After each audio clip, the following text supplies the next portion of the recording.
মাথা নোয়ালো বাংলাদেশ।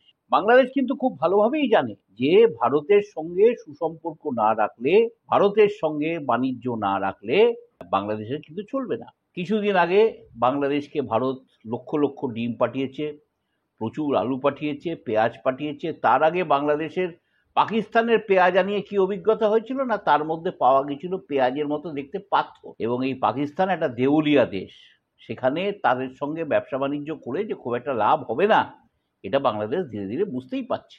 বাংলাদেশ বুঝতে পারছে মানে বাংলাদেশের এই অন্তর্বর্তী সরকার ইউনুসের লোকজনেরা বুঝতে পারছে। তো তার ফলে কি হলো, বাংলাদেশ নাকি পেয়েছিল এখানকার রপ্তানিকারকদের চিঠি, যারা মাছ রপ্তানি করে তাদের চিঠি। তারা বলেছিল পুজোর মরশুমে যেন ইলিশ অবশ্যই বাংলাদেশ থেকে ভারতে আসে।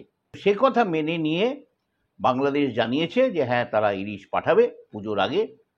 রাজ্যবাসীর জন্য সুখবর, পুজোর সময় আমাদের এই বাঙালির পাতে, শুধু আমাদের রাজ্যের নয়, ত্রিপুরা আসামের বাঙালিদের পাতেও কিন্তু ইলিশ পড়বে। এটা একটা খুবই আনন্দের খবর। এবং ৩,০০০ টন ইলিশ আসছে। এখন কেন এরকম হলো, বাংলাদেশের অন্তর্বর্তী সরকারের মৎস্য এবং প্রাণী উপদেষ্টা ফারিদা আক্তার তিনি বলে দিয়েছিলেন যে না, আমরা বাংলাদেশ থেকে ভারতে ইলিশ পাঠাবো না। তার কারণ হচ্ছে যে আমাদের বাংলাদেশের লোকজনেরা ইলিশ খেতে পান না, আমাদের এই রূপলি শস্য অন্য জায়গায় লোকজনেরা খেয়ে নিয়ে যাচ্ছে, এবং এখানে যেটুকু ইলিশ পড়ে থাকে তার প্রচুর দাম।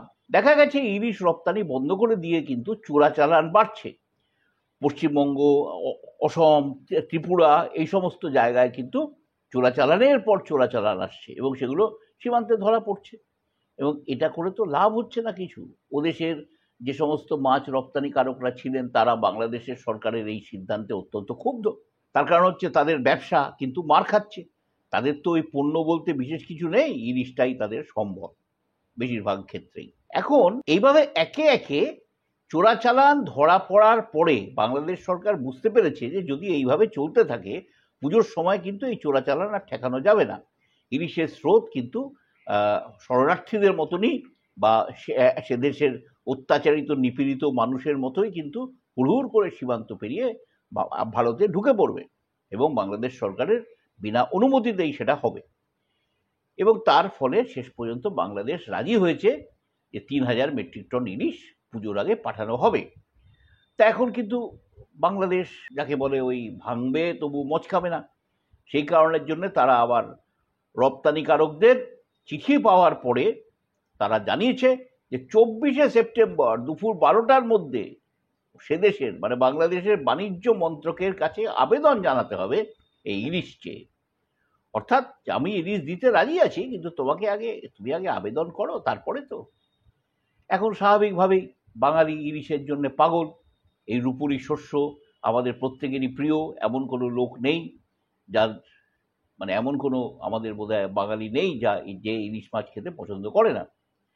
সেই কারণের জন্যে বাংলাদেশ শেষ অবধি ইলিশ পাঠাচ্ছে।